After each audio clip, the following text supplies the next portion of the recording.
The millionaire forced his daughter to marry a humble gardener without imagining the impact it would have on their lives.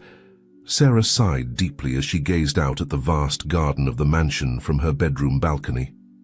At 25, she felt her life was at a standstill, trapped in a gilded cage by the implacable will of her father, Andrew. Since her mother's death 5 years ago, the relationship between father and daughter had deteriorated into a constant battleground. The sound of knuckles rapping on her door pulled her from her thoughts. "Miss Sarah," called the voice of Rose, the housekeeper, "your father is waiting for you in his study. He says it's urgent." Sarah closed her eyes, mentally preparing herself for another confrontation. "Thank you, Rose. I'll be right there." With determined steps, Sarah walked the long hallways of the mansion until she reached her father's study. She took a deep breath before knocking on the door. "Come in," Andrew's deep voice resonated. As she entered, Sarah found her father standing by the window, his imposing figure silhouetted against the evening light. Without turning around, Andrew spoke. "Sarah, I've made a decision about your future." Sarah's heart raced. Every time her father uttered those words, her life took a drastic and unwanted turn. "What is it this time, father?" she asked, trying to keep her voice calm. Andrew turned slowly, his cold eyes boring into his daughter's. "You will be married. In a month." Sarah felt as if she'd been punched in the stomach. "What? To whom?" An enigmatic smile played on Andrew's lips. "To Jason, the gardener." Sarah's world stopped for an instant. Jason, the young man who tended the roses and pruned the shrubs. This had to be a cruel joke. "Have you lost your mind?" Sarah exclaimed, disbelief quickly giving way to anger. "How can you even suggest such a thing?" Andrew remained impassive in the face of his daughter's outburst. "It's not a suggestion, Sarah. It's a decision that's been made. You will marry Jason and live with him in the service house on the estate grounds." Sarah felt tears threatening to spill, but she refused to show weakness in front of her father. "Why are you doing this? Is it some kind of twisted punishment?" "On the contrary," Andrew replied, his voice laden with an irritating calm. "It's a lesson you need to learn. You've lived too long in a bubble of luxury and privilege. It's time you understand the value of hard work and a simple life." Sarah couldn't believe what she was hearing. Her father had always been controlling, but this was madness. "You can't force me," she defied, though deep down she knew her father had ways of getting what he wanted. Andrew approached his desk and pulled out an envelope. "I can and I will. If you refuse, all your accounts will be frozen and you'll be disinherited. You'll have to face the world without a penny to your name." Sarah felt the ground move beneath her feet. Her father had her cornered and she knew it. "And Jason?" she asked, clinging to a last thread of hope. "What does he say about all this?" "Jason has accepted," Andrew replied with a satisfied smile. "Tomorrow you'll meet him formally as your fiancé." Unable to contain her tears any longer, Sarah ran out of the study. As she ran through the hallways, her mind was a whirlwind of emotions. How could her father do this to her? And why had Jason accepted? What Sarah didn't know was that at that very moment, Jason was sitting in the small kitchen of the service house, his head in his hands, fighting his own internal battle. In front of him, on the worn table, lay an envelope with his mother's medical results. Advanced stage cancer. The treatment that could save her life was out of his reach, until Andrew made him the offer that would change his and Sarah's lives forever. As night fell over the mansion, two tormented souls prepared for a future neither had chosen, but which was about to unite them in ways they could never have imagined. The next morning dawned grey and cloudy, as if the sky reflected Sarah's mood. She dressed mechanically, choosing a simple black dress that perfectly expressed her mourning for the life she was about to lose.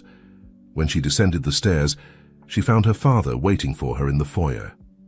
"Good morning, Sarah," Andrew greeted with a smile that didn't reach his eyes. "It's time for you to formally meet your fiancé." Sarah didn't respond, silently following her father to the garden. There, next to a rose bush in full bloom, stood Jason. Sarah had seen him many times before, but had never paid him real attention. Now she observed him with new eyes. Jason was tall and slim, with calloused hands that spoke of years of hard work. His face, tanned by the sun, showed an expression of discomfort and nervousness. When he saw Sarah and Andrew approaching, He straightened up, trying to appear more confident than he really felt. "Jason," Andrew called. "Come here, boy." Obediently, Jason approached, his eyes briefly meeting Sarah's before lowering his gaze. "Sarah," said Andrew, "as you know, this is Jason, your future husband." The silence that followed was tense and laden with unexpressed emotions. Sarah looked at Jason with a mixture of resentment and curiosity. Why had he accepted this absurd arrangement?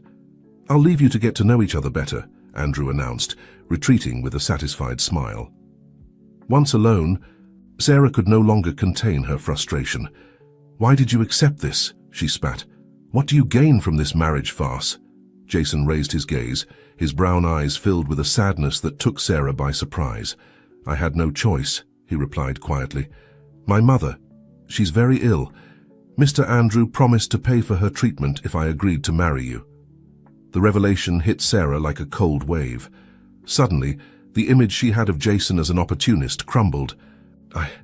I'm sorry," she murmured, not knowing what else to say. Jason gave a sad smile. "It's not your fault. Neither of us wants this, but it seems we have no alternative." Sarah nodded slowly, processing the information. "My father. He always gets what he wants," she said bitterly. "Maybe," Jason replied, "but that doesn't mean we have to let him take away our dignity. We can do this on our terms." Sarah looked at him curiously. "So what do you mean?" "I propose a deal," said Jason, his voice gaining strength. "We'll get married as your father wants. We'll live together in the service house, but it will be a marriage in name only. We'll be companions, maybe even friends, but nothing more. And meanwhile, we'll look for a way to free ourselves from this arrangement." Sarah considered the proposal. It wasn't ideal, but it was better than the alternative.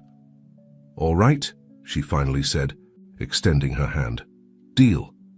Jason took her hand, sealing their agreement. At that moment, a ray of sunlight broke through the clouds, illuminating the garden. Sarah couldn't help but notice how the light played in Jason's dark hair, giving it an almost golden sheen.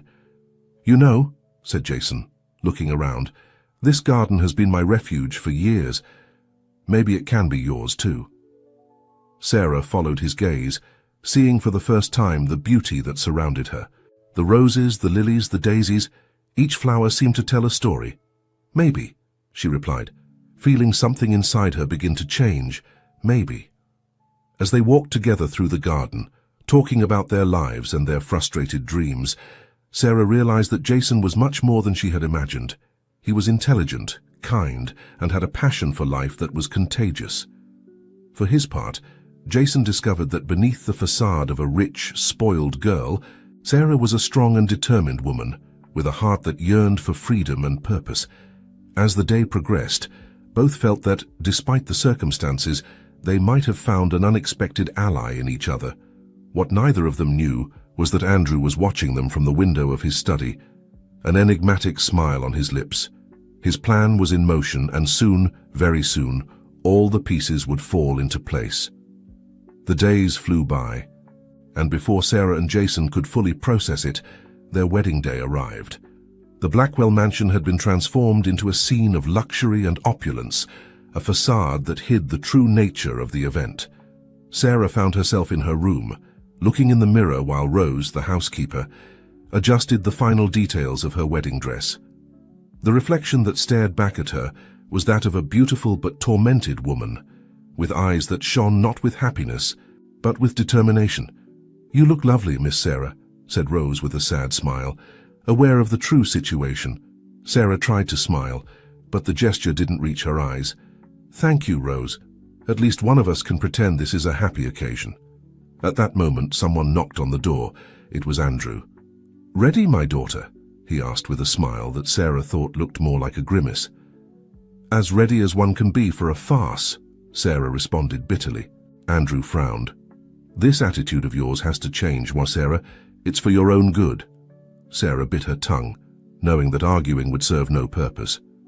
In silence, she took the arm her father offered, and together they descended the stairs towards the garden, where the ceremony would take place. The garden, normally a haven of peace and beauty, had been transformed into a fairy tale setting. White flowers and silk ribbons decorated every corner, and a petal-covered aisle led to a floral arch where the judge who would officiate the ceremony waited.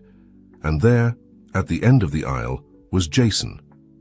Sarah had to admit that he looked handsome in his black suit, though the discomfort was evident in his rigid posture and restless gaze.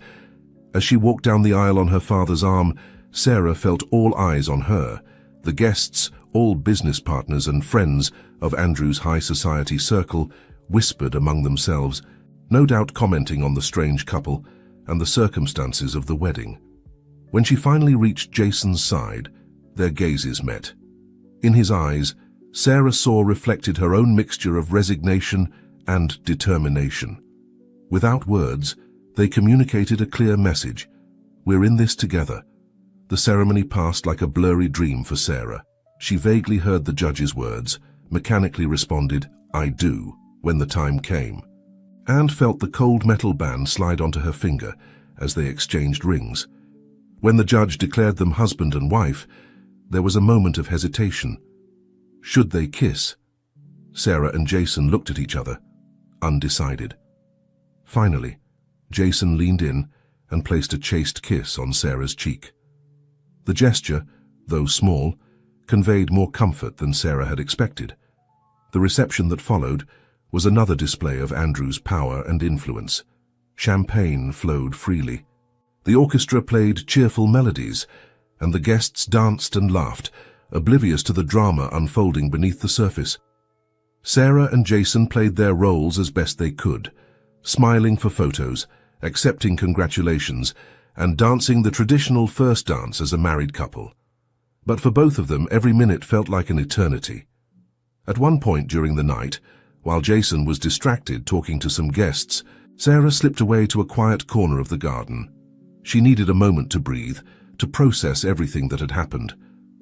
The morning after the wedding, Sarah woke up in an unfamiliar bed, in a room that wasn't hers. For a moment, disorientation overwhelmed her, until memories of the previous day came crashing back like an avalanche. She had married Jason, and now she lived in the service house on the mansion grounds. She got up slowly, noticing that Jason wasn't in the room. An aroma of freshly brewed coffee guided her to the small kitchen, where she found her now husband preparing breakfast. "Good morning," Jason greeted with a shy smile. "I hope you like strong coffee." Sarah nodded, grateful for the gesture. "Thank you," she murmured, taking the cup he offered. They sat in silence, the ticking of the wall clock marking the passage of time. Finally, Jason spoke. "I know this isn't what either of us wanted, but maybe we can make it work somehow." Sarah looked at him, surprised by the sincerity in his voice. "How?" she asked. Jason shrugged. "We could start by getting to know each other better, and maybe you could help me in the garden if you want, of course." The idea of working in the garden, of getting her hands dirty with soil, was something completely foreign to Sarah's experience. However, something in Jason's proposal sparked her curiosity. "All right," she agreed, "but I warn you, I know nothing about gardening." Jason smiled, a genuine smile that lit up his face. "Don't worry, I'll teach you."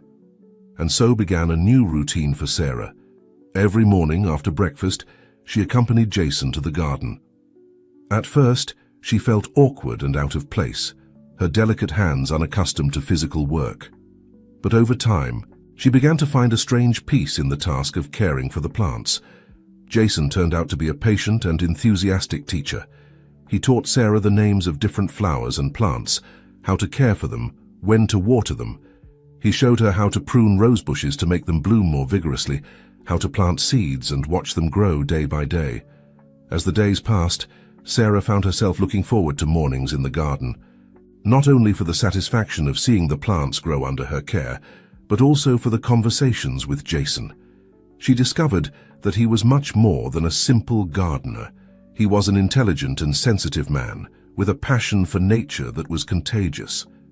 He told her about his dreams of studying botany, dreams he had had to postpone to care for his sick mother.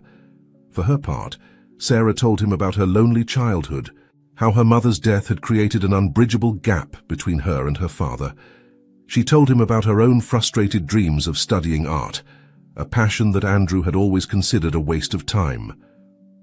One afternoon, as they worked together on a new flower bed, Jason noticed that Sarah seemed distracted. "Are you okay?" he asked, concerned. Sarah sighed. "It's just that sometimes I wonder what my mother would think of all this. See, I think she would have liked this, seeing the garden like this, full of life." Jason took her hand, a gesture of comfort that had become natural between them. "I'm sure she would be proud of you, Sarah. You've changed a lot in these weeks." Sarah looked at him, surprised by the warmth she felt at his words. "Thank you, Jason, for everything." At that moment, a noise startled them. Looking up, they saw Andrew watching them from the mansion's terrace. His expression was unreadable, but there was something in his gaze that made Sarah shiver. "It seems my father is watching us," she murmured. Jason frowned. "Don't let him intimidate you. This is our space, our garden." Sarah nodded, grateful for the strength Jason transmitted.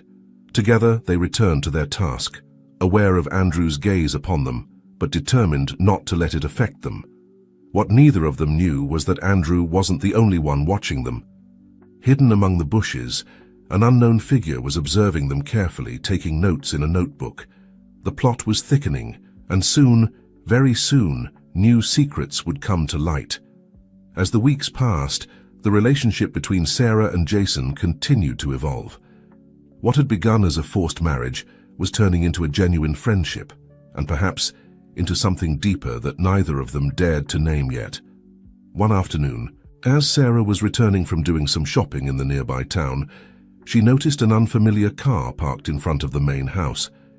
Intrigued, she approached stealthily, hearing voices coming from her father's study. "Everything is going according to plan," she heard Andrew say. "Soon, very soon, we can proceed with the next phase." "Are you sure they don't suspect anything?" asked a male voice Sarah didn't recognize. "Absolutely," Andrew replied confidently. "Sarah and Jason are too busy playing happy homemakers to realize what's really at stake." Sarah's heart was pounding. What were they talking about? What was really at stake? Before she could hear more, she felt a hand on her shoulder. She turned, startled, coming face to face with Jason. "What are you doing here?" he whispered, worried. Sarah gestured for him to be quiet and led him away from the house.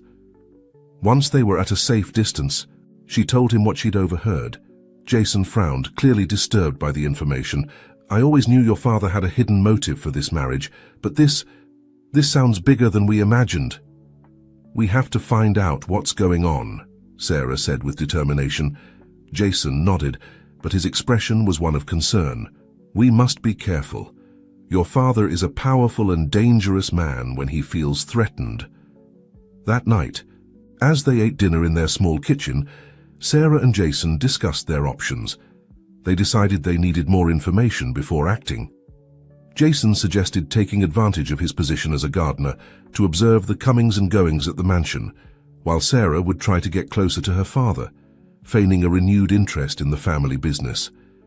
The following days were a mix of tension and expectation. Sarah began visiting her father in his study more frequently, asking questions about the company and showing interest in learning. Andrew, though initially surprised by this change in attitude, seemed pleased. Meanwhile, Jason noticed an increase in the number of visitors to the mansion, men in suits arriving in luxury cars, meetings that stretched into the late hours of the night. Something big was happening. But what? One afternoon, as Sarah was helping Jason plant new rose bushes near the main house, they noticed movement in one of the second-floor windows. It was a room that had always been closed, but now the curtain was moving slightly. "Did you see that?" Sarah whispered. Jason nodded. "Someone's in there. Someone who doesn't want to be seen." That night, unable to contain their curiosity, Sarah and Jason decided to investigate. They waited until the lights in the mansion went out and, with hearts pounding, silently slipped towards the house. Using the key Sarah still had, they entered and climbed the stairs, carefully avoiding the steps that creaked. Upon reaching the mysterious room, Sarah took a hairpin from her hair and, to Jason's surprise, began to manipulate the lock. "Where did you learn to do that?" Jason whispered. Amazed, Sarah smiled mischievously. Let's just say my rebellious teenage years had their advantages. With a soft click, the door opened. Sarah and Jason entered, closing the door behind them. The room was dark, but the moonlight filtering through the window was enough to reveal its contents. What they saw left them breathless. The walls were covered with maps, photographs, and documents. In the center was a large board with names and connections traced between them, and there, at the center of it all, were their own names, Sarah Blackwell and Jason Miller. "What is all this?" Sarah murmured, approaching to examine the documents. Jason, for his part, had approached a filing cabinet in the corner.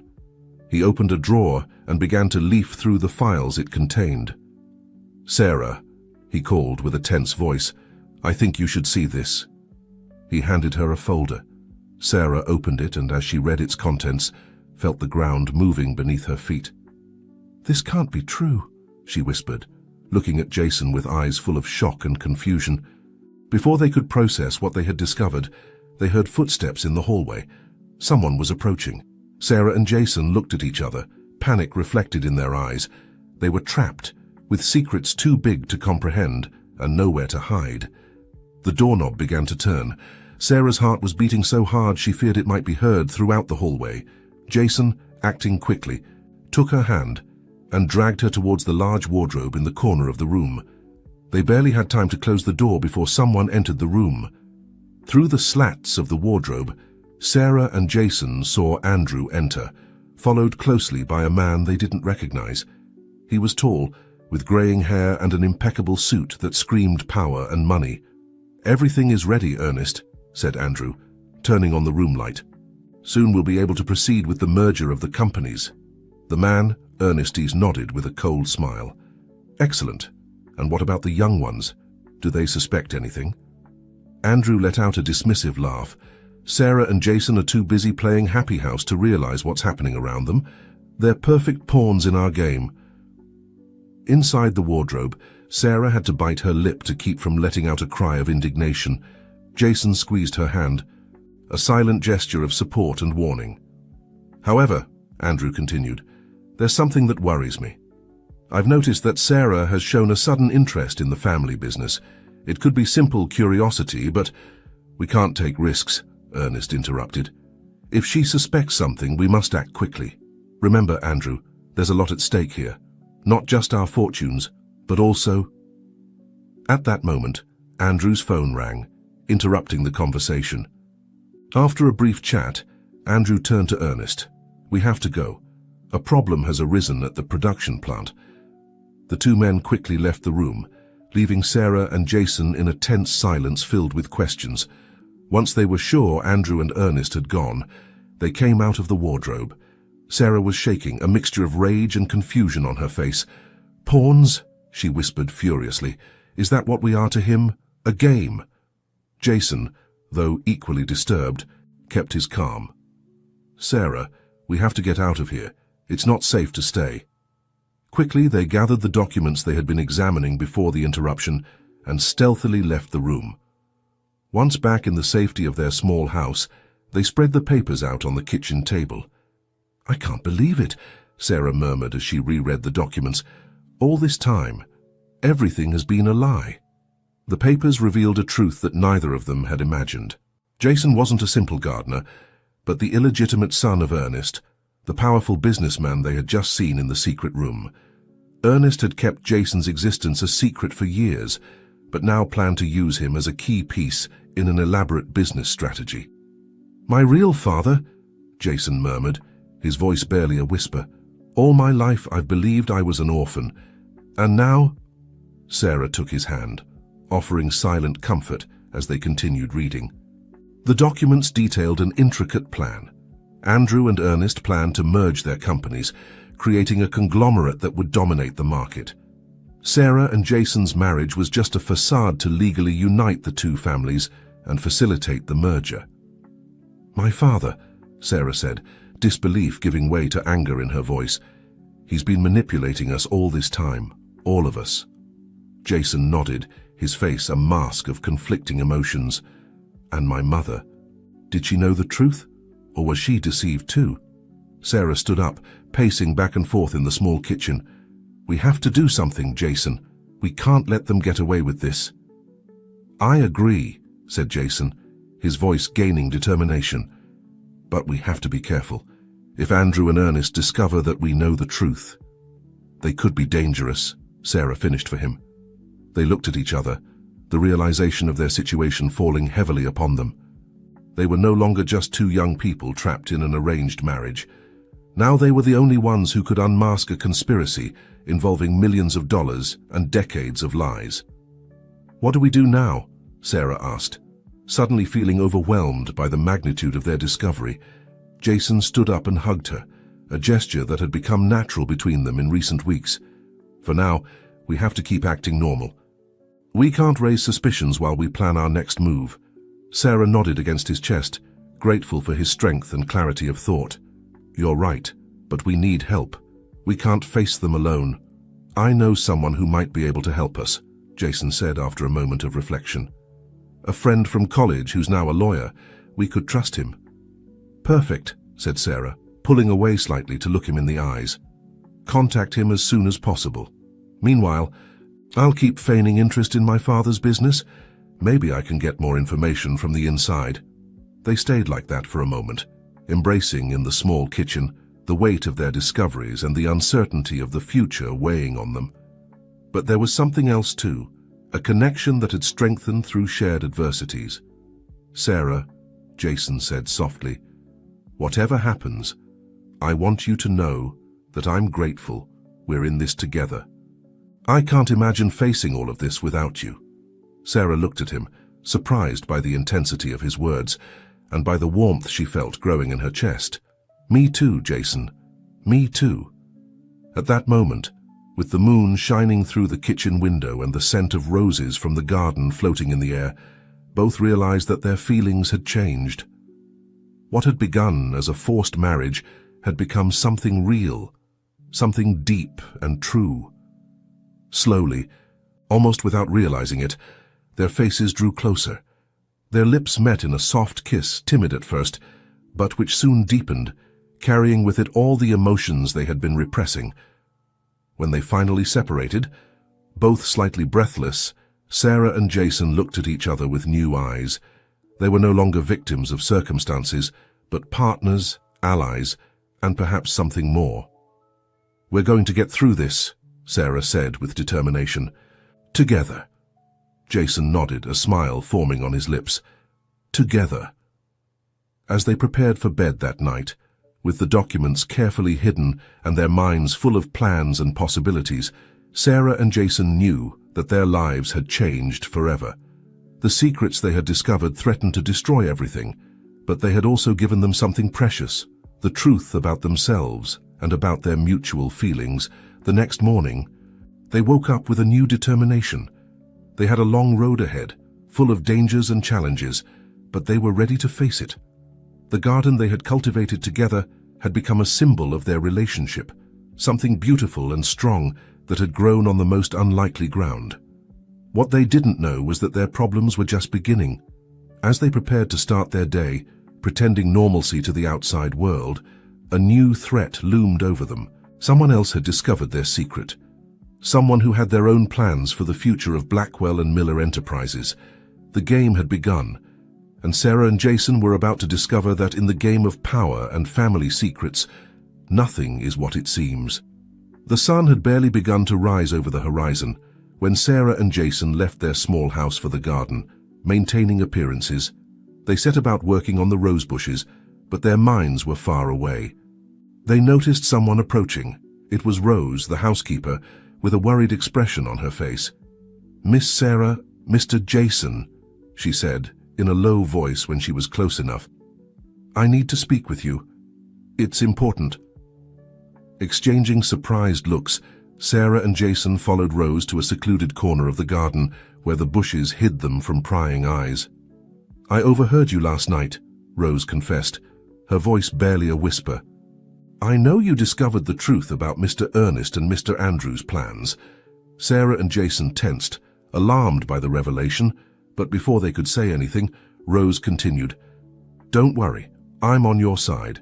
I've worked for the Blackwell family for decades, and I've seen things that have made me question Mr. Andrews' integrity. Why are you telling us this now? Jason asked, still cautious. Rose sighed deeply.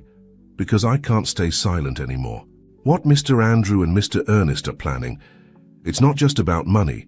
There's something bigger at stake, something that could affect many innocent people. Sarah took the older woman's hand, who had been like a second mother to her since her own mother's death. Rose, what exactly do you know? Not all the details, Rose admitted, but I know that the merger of the companies is just the tip of the iceberg. They're planning something that involves protected lands, natural resources, and they don't care who they have to hurt to achieve it. Jason and Sarah exchanged concerned looks. The situation was even more serious than they had imagined. We need your help, Rose, said Jason. Can you get us more information from inside the house? Rose nodded with determination. I'll do what I can, but you must be careful. Mr. Andrew has hired additional security. I think he suspects someone might be investigating his affairs. After agreeing on a secure communication system with Rose, Sarah and Jason returned to their tasks in the garden, their minds spinning with this new information. That afternoon, while Sarah distracted her father with questions about the company, Jason slipped away to meet his lawyer friend, Charlie, at a discreet cafe in the city center. This is pure dynamite. Jason, Charlie said after reviewing the documents, with this we could bring Andrew and Ernest to justice, but we need more evidence, especially about those plans involving protected lands. What do you recommend? Jason asked, eager for a plan of action. Charlie thought for a moment. We need someone inside the company, someone who can access confidential files without raising suspicion. Jason smiled, thinking of Sarah. I think we have the perfect person for that. Meanwhile, back at the mansion, Sarah was in her father's study, feigning interest in some financial reports when she noticed something odd. A name on one of the documents caught her attention, Project Phoenix. Father, she asked casually, what's Project Phoenix? I don't recall seeing it before in the reports. Andrew visibly tensed for a moment before regaining his composure. Oh, it's just a new development project. Nothing to worry about, dear. But Sarah could see the lie in his eyes. There was something more, something big, behind that code name. That night, when Jason returned, Sarah told him about Project Phoenix. They decided that would be their next target for investigation. What they didn't know was that while they were planning their next move, someone else was watching. From the shadows of the garden, an unknown figure was observing them, taking notes and making quiet phone calls. The web of lies and secrets was becoming increasingly complex, and Sarah and Jason were about to discover that in this game of power and deception, allies could turn into enemies in the blink of an eye. As they prepared for bed, exhausted by the day's emotions and revelations, Sarah and Jason couldn't imagine that the real danger was just beginning. Project Phoenix was more than it seemed, and unraveling its secrets would lead them down a path from which there would be no turning back. The following days were a careful dance of covert investigation and maintaining appearances. Sarah, taking advantage of her new interest in the family business, spent hours in her father's study, absorbing all the information she could while searching for clues about the mysterious Project Phoenix. Jason, for his part, used his position as gardener to observe the comings and goings at the mansion, noting patterns in the visits of businessmen and local politicians. With Rose's help, who passed them information from conversations overheard in secret, they slowly began to piece together the puzzle. One afternoon, while Sarah was reviewing some files on her father's computer, taking advantage of his absence, she came across an encrypted folder. With her heart racing, she used the skills she had learned in her rebellious teenage years to hack into the system. What she found left her breathless. Project Phoenix was much more than a simple real estate development. It was a master plan to divert a river, destroying a protected ecosystem in the process and displacing entire communities, all for the control of valuable water and mineral resources. With trembling hands, Sarah copied the files onto a USB drive and hurriedly left the study. She needed to tell Jason immediately, but upon reaching the garden, she encountered an unexpected scene. Jason was talking to a man she didn't recognize, As she approached, she heard fragments of their conversation. "You have to understand, Jason. It's your birthright," the man was saying. "I don't care," Jason replied firmly. "I want nothing to do with that man or his money." Sarah cleared her throat, alerting the two men to her presence. Jason turned to her, his face a mixture of surprise and concern. "Sarah," he said, "this is Sam, Ernest's lawyer, my biological father." The man extended his hand to Sarah with a smile that didn't reach his eyes. "A pleasure to finally meet you, Mrs. Miller, or should I say, future Blackwell Miller heiress." Sarah shook his hand cautiously, her mind working at full speed. What was Ernest's lawyer doing here? Did they suspect something? "Jason," Sam continued, "think about what I've told you. Ernest is willing to publicly acknowledge you as his son. You would have access to resources you can't even imagine." "I've already told you," Jason replied through gritted teeth. "I'm not interested. My life is here now." Sam sighed, casting a meaningful glance towards Sarah. "I understand, but remember, Jason, offers like this don't last forever. I'll be in touch." With a final evaluating look at Sarah, Sam left, leaving the couple in tense silence. "What was all that about?" Sarah asked once they were alone. Jason ran a hand through his hair, visibly agitated. "Ernest wants to publicly acknowledge me as his son.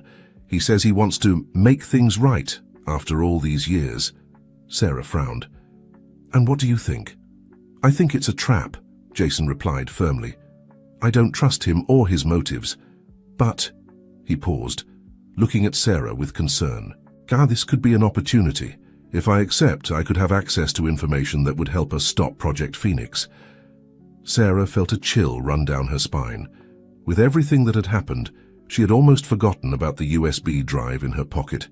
"Speaking of that," she said, lowering her voice, "I found something big." Quickly, she told Jason about the files she had discovered. His eyes widened with surprise and horror as Sarah detailed the plans of Project Phoenix. "This is worse than we imagined," Jason murmured. "We have to do something, and soon." "But what?" Sarah asked. "If we go to the police with this, your father, Ernest, could find out and destroy the evidence before we can prove anything." Jason nodded, his mind working quickly. "We need more proof, something they can't deny or make disappear. And I think I know how to get it." "How?" "I'm going to accept Ernest's offer," Jason said with determination. "I'll become his official son and use that position to obtain the information we need." Sarah looked at him with a mixture of admiration and concern. "Jason, that's very dangerous. If they discover what you're doing..." "It's a risk we have to take," Jason interrupted, taking Sarah's hands in his. "We can't allow them to destroy lives and ecosystems out of greed. Besides," he added with a small smile, "I have an advantage they don't know about." "What's that?" Sarah asked, intrigued. "You," Jason replied, pulling her closer. "You're intelligent, brave, and you know the business world better than I do. You'll be my eyes and ears in your father's company while I infiltrate Ernest's."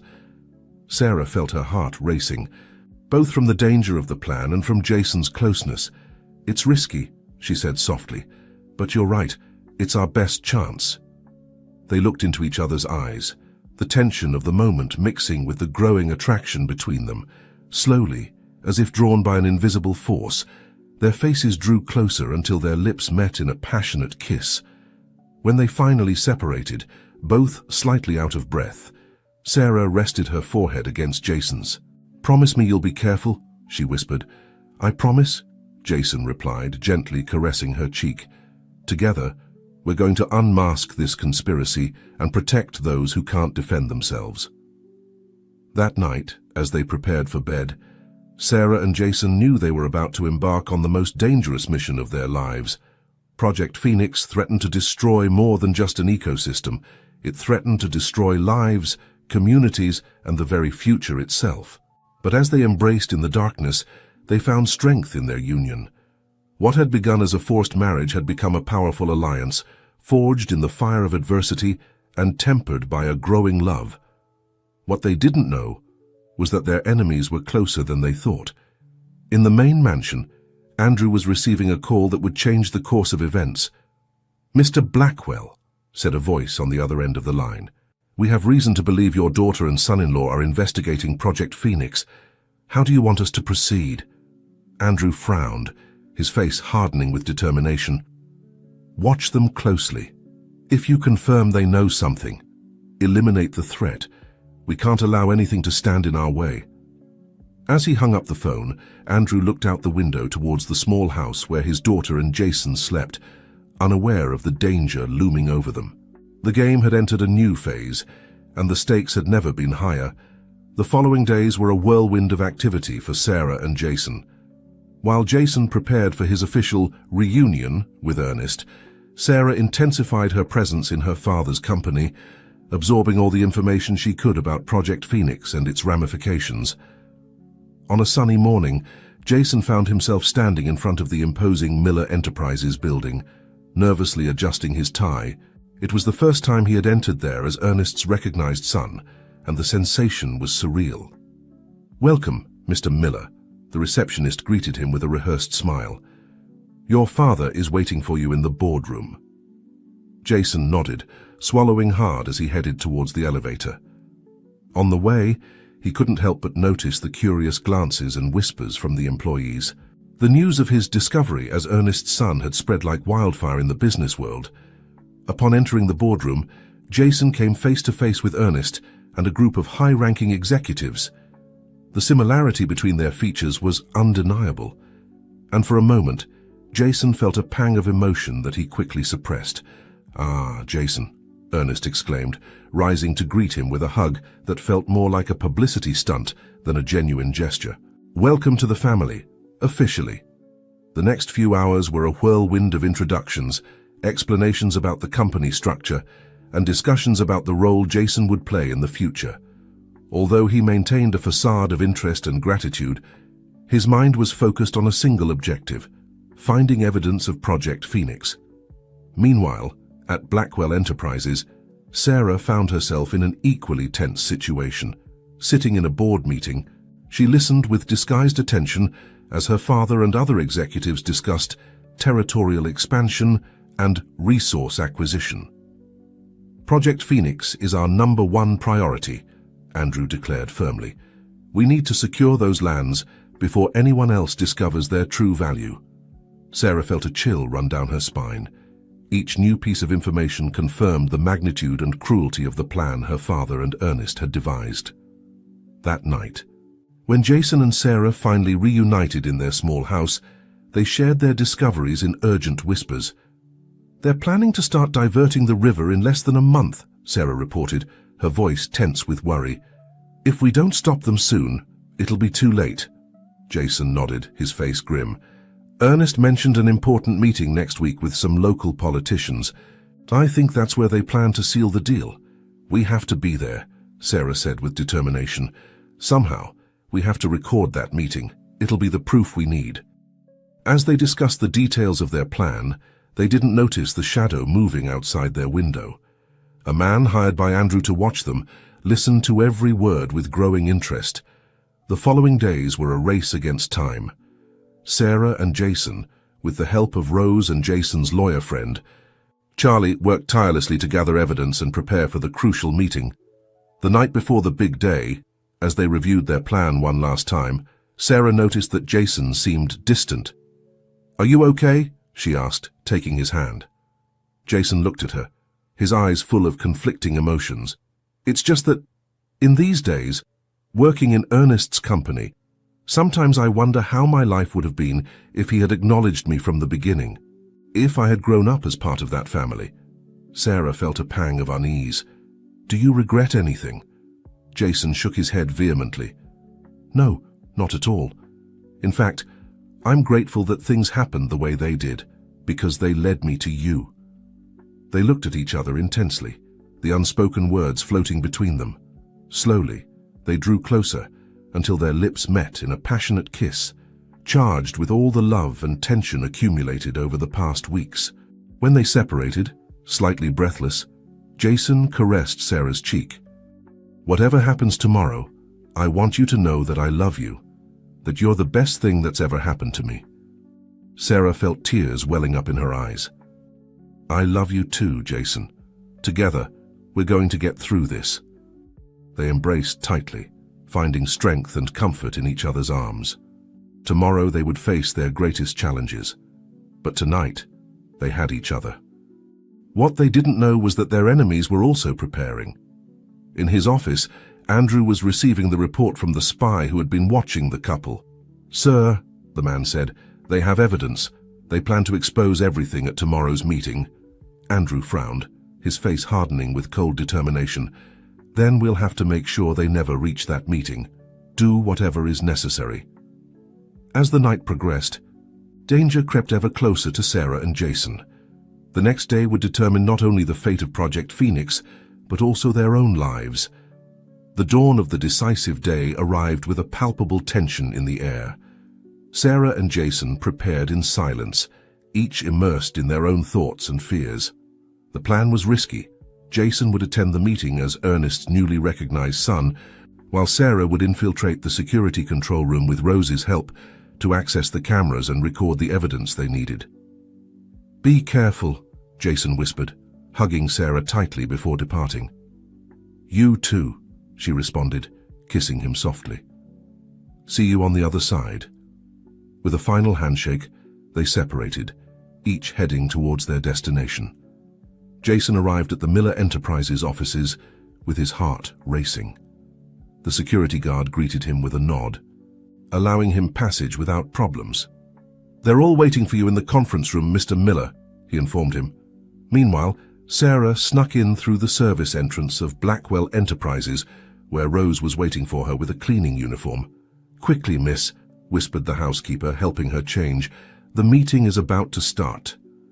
In the conference room, Jason took a seat next to Ernest, who gave him a smile that didn't reach his eyes.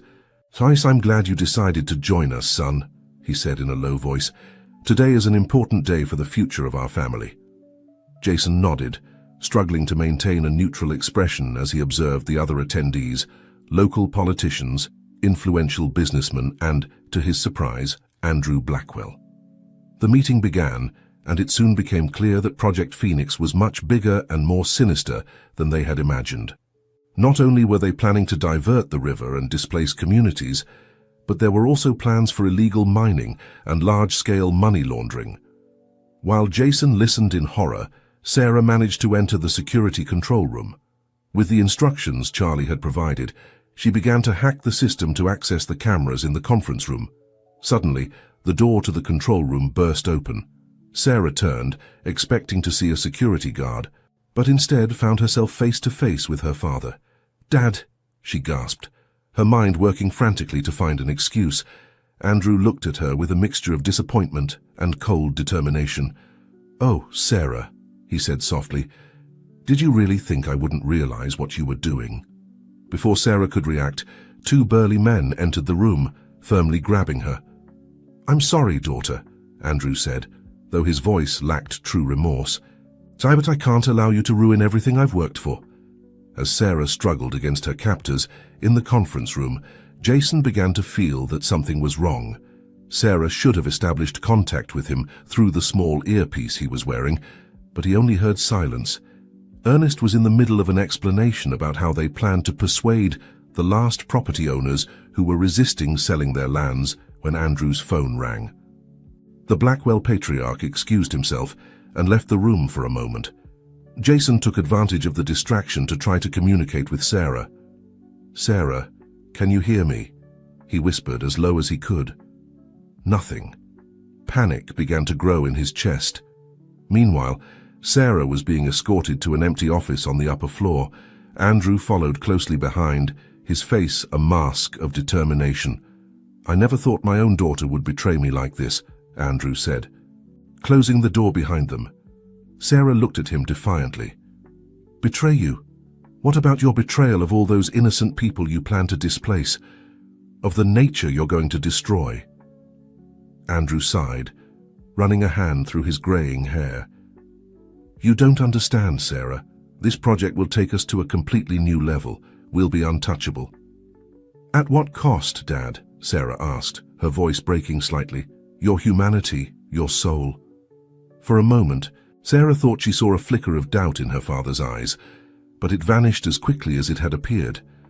"I'm sorry, daughter," Andrew said, heading for the door, "but I can't allow you to interfere. Stay here until everything is over." With that, he left the office. Sarah heard the click of the lock and knew she was trapped. Back in the conference room, Jason was increasingly restless. Something had definitely gone wrong. Just as he was considering an excuse to leave and search for Sarah, Andrew returned. "Sorry for the interruption," he said with a smile that didn't reach his eyes. "Where were we?" Ernest was about to resume his presentation when the door burst open. To everyone's surprise, Rose entered, closely followed by Charlie, Jason's lawyer friend, and a group of police officers. "This is a raid," one of the officers announced. "Everyone stay where you are." Chaos erupted in the room. Ernest and Andrew tried to flee but were quickly apprehended. Jason took advantage of the confusion to slip away. Desperate to find Sarah, he ran through the hallways, calling her name. Finally, he heard banging coming from a locked office. "Sarah!" he shouted, forcing the lock until the door gave way. Sarah threw herself into his arms, tears of relief running down her cheeks. "Jason, what's happening?" "Rose," Jason explained quickly as he guided her out of the office. She and Charlie had a backup plan. They contacted the authorities and gathered enough evidence to justify a raid. As they descended the stairs, they encountered Rose, who hugged them both tightly. "Thank God you're all right," the housekeeper said, her voice trembling with emotion. In the building's lobby, they saw Andrew and Ernest being handcuffed and escorted out. Andrew's eyes met Sarah's for a moment, a mixture of regret and resignation in his gaze. "Dad," Sarah began, but the words caught in her throat. "I'm sorry, Sarah," Andrew said softly as he was led away. "I should have listened to you." As the police took away the conspirators and began to gather evidence, Sarah and Jason stood in the midst of the chaos, still processing everything that had happened. "It's over," Jason whispered, squeezing Sarah's hand. "We did it." Sarah nodded, resting her head on Jason's shoulder. "Yes, but at what cost?" As the sun began to set, bathing the city in golden and reddish hues, Sarah and Jason knew that this wasn't the end, but the beginning of a new chapter in their lives. They had unmasked a conspiracy, saved entire communities and a vital ecosystem, but they had also lost much in the process. However, as they looked into each other's eyes, they found strength and hope in their mutual love. Together, they could face any challenge the future held for them. What they didn't know was that, in the shadows, a figure was watching everything with interest. Someone who had been pulling the strings from the beginning and whose true identity and motives were yet to be revealed. In the days following the dramatic raid, Sarah and Jason found themselves at the center of a media whirlwind. The exposure of Project Phoenix and the corruption surrounding it had become the scandal of the year, and everyone wanted to talk to the young couple who had uncovered it all. Sitting in the small living room of their house, surrounded by newspapers detailing the case, Sarah and Jason tried to process everything that had happened. "I still can't believe we actually did it," Sarah said, leafing through an article that described them as modern-day heroes. Jason took her hand, squeezing it gently. "We did it together, but I know it's not easy for you to see your father like this." Sarah nodded, her eyes clouding with unshed tears. The image of Andrew being escorted by the police still haunted her. "Part of me wants to hate him for everything he did, but he's still your father," Jason softly completed. Before they could continue their conversation, someone knocked on the door. It was Rose, with a worried expression on her face. "Miss Sarah, Mr. Jason," she said hurriedly. "You need to see this." She handed them a manila envelope. Inside, they found documents and photographs that chilled their blood. They were evidence that Project Phoenix was just the tip of the iceberg. There was a much larger network of corruption and organized crime, extending far beyond Blackwell and Miller Enterprises. "Where did you get this, Rose?" Jason asked, reviewing the papers with disbelief. Rose seemed to hesitate for a moment before answering. "From your mother, Miss Sarah." Sarah looked up, surprised. "My mother? But she died years ago." Rose shook her head, tears forming in her eyes. "No, my child, your mother is alive, and she's been working all these years to expose this network of corruption." The revelation fell like a bomb. Sarah felt the world spinning around her. What? But how? Why? Rose then told them a story that seemed straight out of a spy novel. Sarah's mother, Emily, had discovered the truth about Andrew's shady business years ago. When she tried to confront him, Andrew threatened her. To protect her daughter, Emily faked her own death and went underground, working tirelessly to gather evidence and dismantle the corruption network from within. "Your mother has been watching over you all this time, Sarah," Rose said softly. "She was the one who asked me to help you, who gave us the information for the raid." Jason, who had been listening in silence, suddenly understood something. The figure in the shadows, the person who was watching us in the garden. Was it her? Rose nodded. "Emily never stopped protecting you, Sarah. And now, with Project Phoenix exposed, she believes it's finally safe to come out into the open." As if on cue, the door slowly opened, and there, after so many years, stood Emily Blackwell. Sarah remained paralyzed, unable to move or speak. Emily, her hair now streaked with grey and lines of worry on her face, took a hesitant step forward. "Sarah, my darling," she said softly, her voice breaking with emotion, with a choked sob. Sarah threw herself into her mother's arms. Years of pain, confusion, and loss melted away in that embrace. Jason watched the scene with a mixture of amazement and emotion. When mother and daughter finally separated, Emily turned to him. "Thank you for taking care of my daughter," she said, extending her hand, "and for helping her uncover the truth." As the night progressed, Emily told them the whole story. She spoke of the corruption network that extended to the highest levels of government and business. She told them how she had worked tirelessly for years, gathering evidence and building a network of allies. "But you two," she said, looking proudly at Sarah and Jason, "you were the key. Your courage in confronting Project Phoenix was what finally gave us the opportunity to act." Sarah, who had been processing everything in silence, finally spoke. "And now what? What will happen to Dad? To Ernest?" Emily sighed. "Andrew and Ernest will face justice for their crimes, but this is bigger than them. With the information we have now, we can dismantle the entire network." Jason, always practical, asked, "And us? What are we supposed to do now?" Emily smiled, a smile that reminded Jason so much of Sarah's that he felt a lump in his throat. "That, my dears, is up to you. But if you're willing, we could use your help to rebuild the companies ethically, to repair the damage done and help the affected communities." Sarah and Jason looked at each other, a silent conversation passing between them. Finally, Sarah spoke. "We're in together."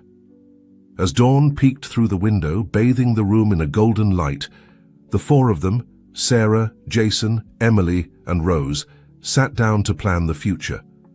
A future of justice, redemption, and hope.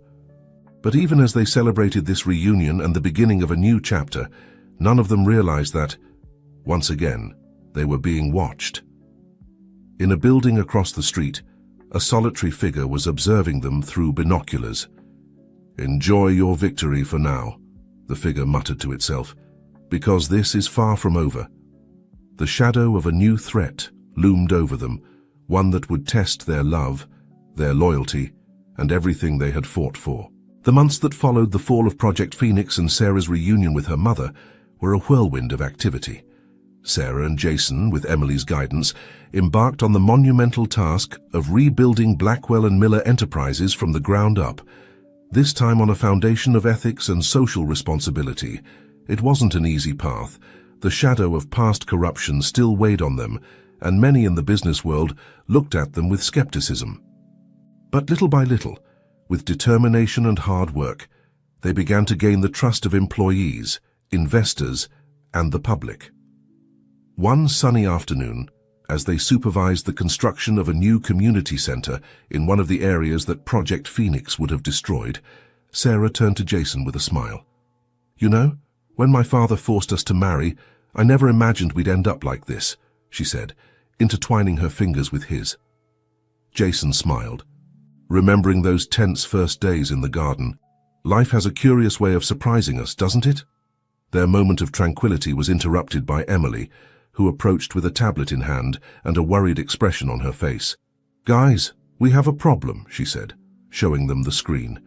It was an article from a sensationalist newspaper insinuating that Emily's story was a fabrication and that the couple was using public sympathy for their own benefit. Sarah frowned.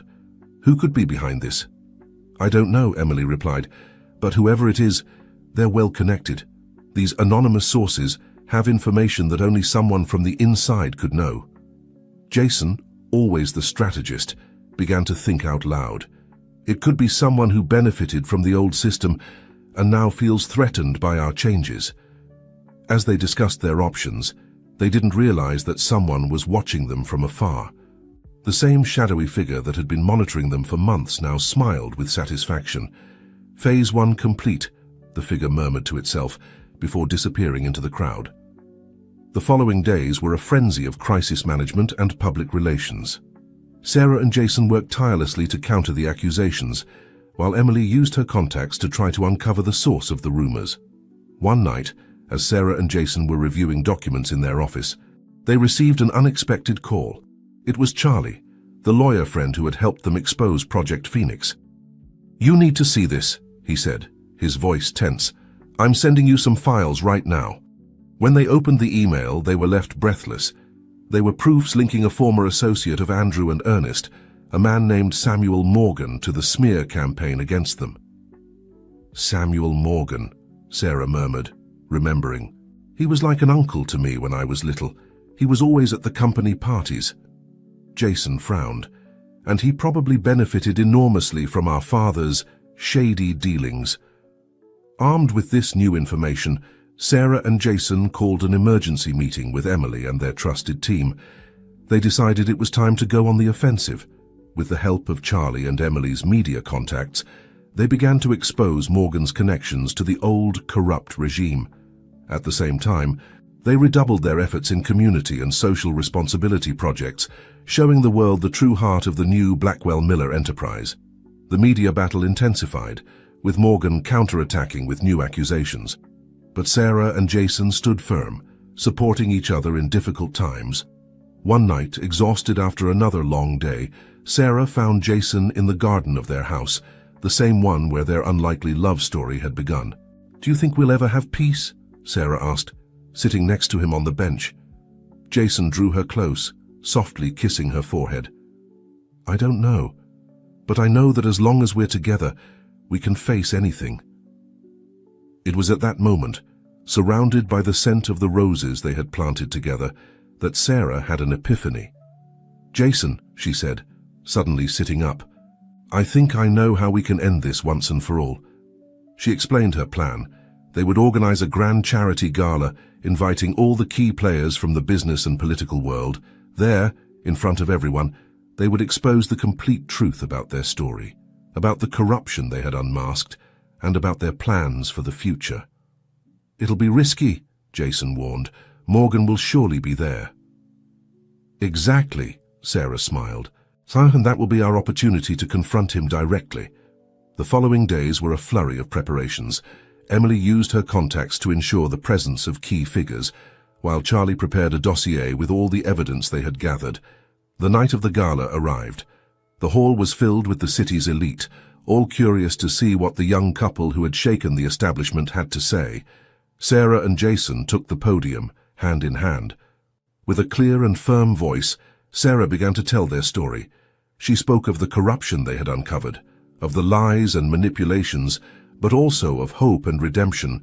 "We've made mistakes," she said. "Our families have caused harm, but we're here to make things right, to build a better future for everyone." As she spoke, Jason noticed Morgan among the crowd, his face growing paler as Sarah revealed proof after proof of his complicity. When they finished their presentation, the hall was silent for a moment before erupting into applause. Journalists rushed forward with questions, investors approached with proposals, and politicians promised their support. Amidst the chaos, they saw Morgan trying to sneak towards the exit. But Emily, who had been waiting for this moment, intercepted him along with 2 police officers. "Samuel Morgan," one of the officers said, You're under arrest for fraud, extortion, and obstruction of justice." As Morgan was escorted out, Sarah and Jason looked at each other, a mixture of relief and triumph in their eyes. "We did it," Sarah whispered. "Together," Jason added, leaning in to kiss her. The kiss was interrupted by Emily, who approached with a wide smile. "I'm so proud of you two," she said, hugging them. "You've done something extraordinary here." In the days and weeks that followed, Sarah and Jason's story became a symbol of hope and change. Blackwell Miller Enterprises flourished under their ethical leadership, inspiring other corporations to follow their example. A year after the gala, Sarah and Jason renewed their wedding vows in the same garden where it had all begun. This time, it wasn't an arranged marriage, but a celebration of the true love that had grown between them, as they exchanged rings with Emily, Rose, and their closest friends as witnesses. Sarah and Jason reflected on the incredible journey that had brought them to this moment. "Who would have thought," Jason said, "that a forced marriage would lead us to this?" Sarah smiled, her eyes shining with love and happiness. "Sometimes, fate has better plans than our own." And so, surrounded by the flowers they had cultivated together, Sarah and Jason sealed their love with a kiss, ready to face any challenge the future might hold, as long as they were together. Somewhere, Andrew Blackwell, serving his sentence in prison, smiled as he read the news of his daughter's vow renewal. Despite all his mistakes, in the end, he had managed to unite two soulmates, even if it was for the wrong reasons. And in the garden of the Blackwell Miller mansion, a new rosebush began to bloom, its vibrant red petals symbolizing the love, passion, and determination that had triumphed over adversity.